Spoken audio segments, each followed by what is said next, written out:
Well, now it's gonna throw me off because I got a muzzle brake on it now. I'd say nothing's in there.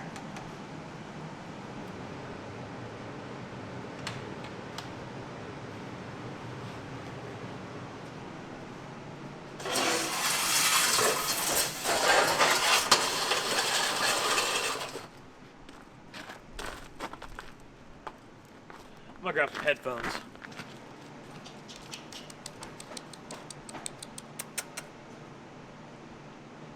All right, I'm going out of hundo. Alright.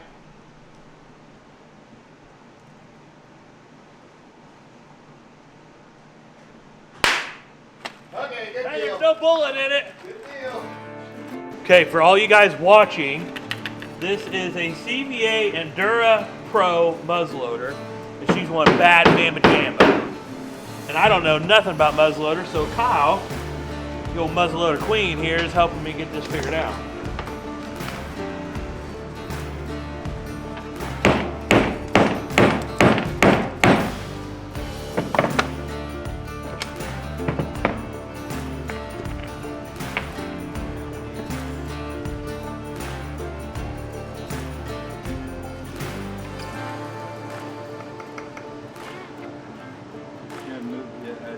Nope.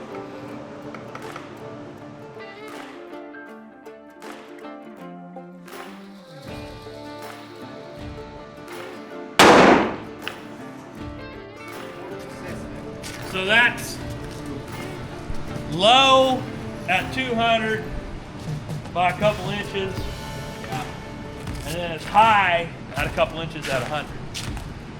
As long as it didn't move. Oh, shoot one at 100.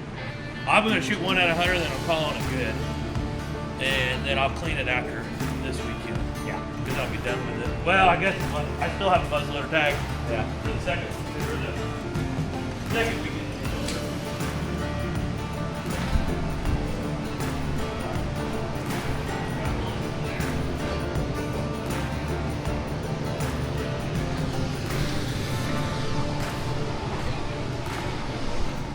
Stays like that. That's a whole base. Yeah. Yep. Yeah. But the new ones that they just come out with.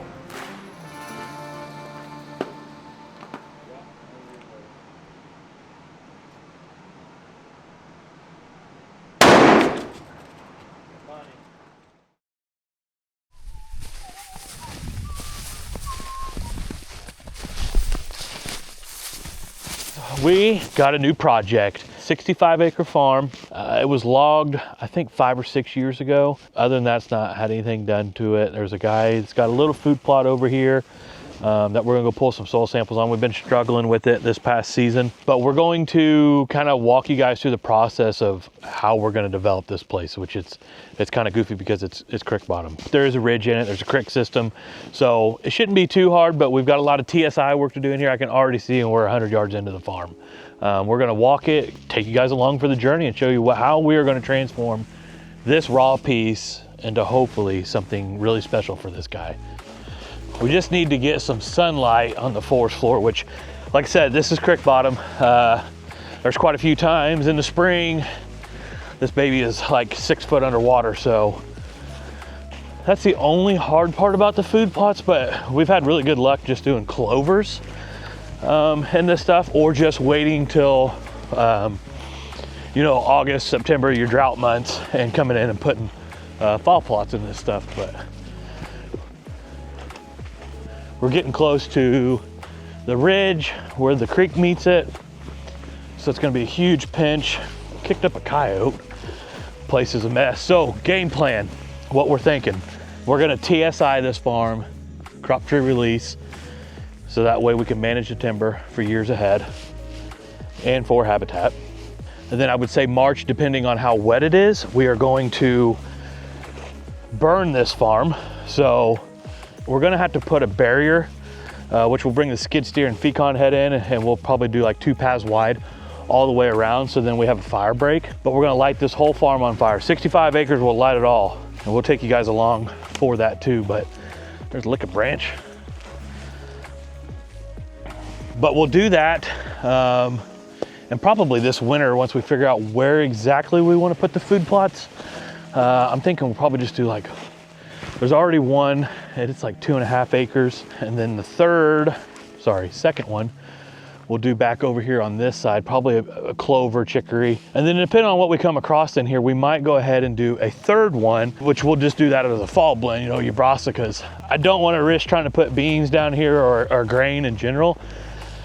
It's gonna flood out, and we just gotta do way too much clearing to be able to put that much crop in here, so it doesn't even just get wiped out in the middle of the summer, you know. So this farm, we might not put any grains on it, which is okay. We can get by with the other stuff. The 2-acre plot up there that I originally was talking about, we might be able to do that, but we might have to bring the excavator in here and clear out just a little bit more to make it, or fence it off or something, but it's definitely doable still.